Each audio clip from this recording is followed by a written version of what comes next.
So we're going to start by identifying the base of the triangle, and I'm going to tell you that I'm going to go around the outside of the base of the triangle. It's 12, 5, and 13, the top and the bottom down here.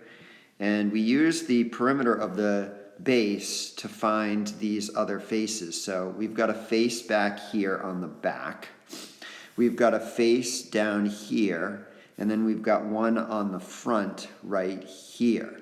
So our perimeter is going to be 13 plus 12 plus 5. That equals 30. So that's the perimeter of the base. That was the thing that I drew initially, which went around here.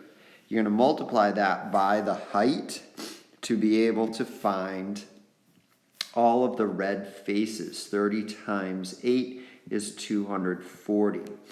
Now what you need to do is to find the area of the base. So let me just get so you can see those numbers.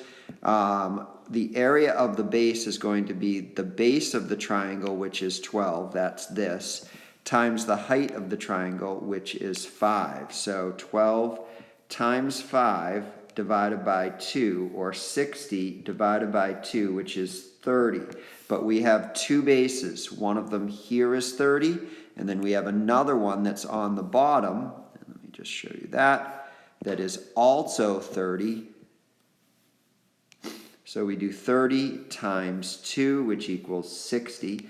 And then to finish up, we're going to take the area of the outside faces, which is 240, and add 60 to it, and you end up with 300. It's 300 units squared, but for assistance, we're just going to type in 300.